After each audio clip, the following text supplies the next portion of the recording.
What are the major cultural difference or barriers that you have experienced coming to California, and how were you able to overcome the culture shock related to that? Um, there wasn't really much of a culture shock because, like I said, I was reading a lot of Sweet Valley High. And then the TV shows in the United States, the most popular ones were readily available in the Philippines also. And so I knew what to expect.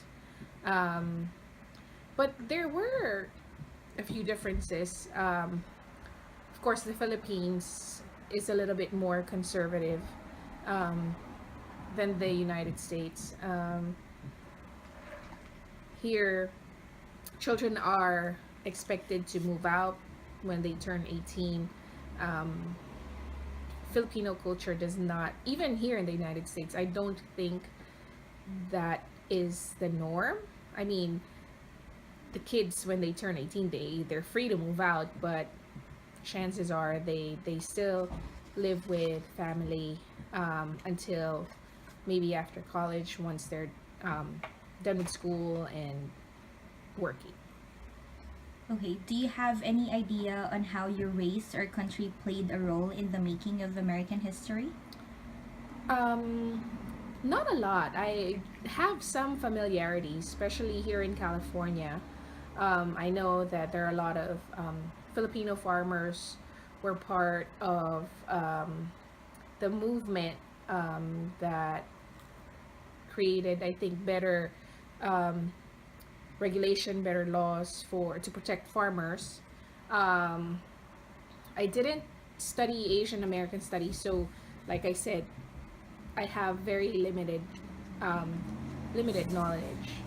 Um, but I think that's one of the most critical contributions Filipinos have had, or yeah, the major one of the major contributions Filipinos had in American history in California in particular.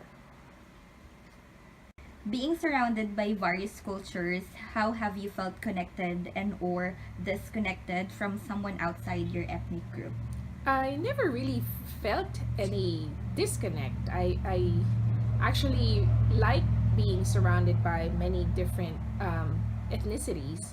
The most diverse environment I've ever been exposed to was back in college.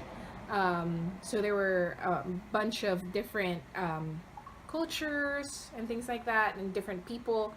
So it was I saw it as an opportunity to um, learn things other than what is typical Filipino.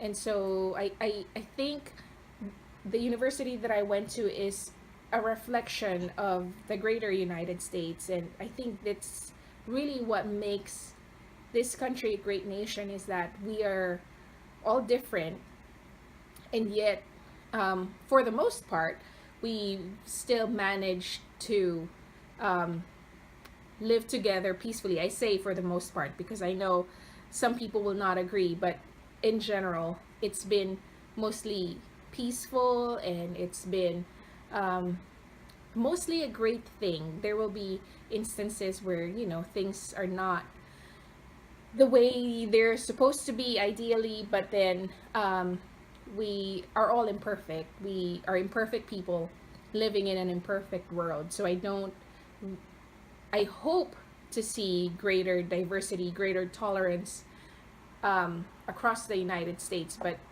we can all work together um, in achieving something like that. Okay, do you have friends with different ethnicity or race from yours? Yes, I do. Mostly, I would say about 80 75 80% of my friends are Filipino, but I do have friends who are Hispanic, African American, um, a few Caucasian friends, things like that. But yeah, it's good to be surrounded by different cultures, different types of friends. It offers you a different perspective in life, which is great.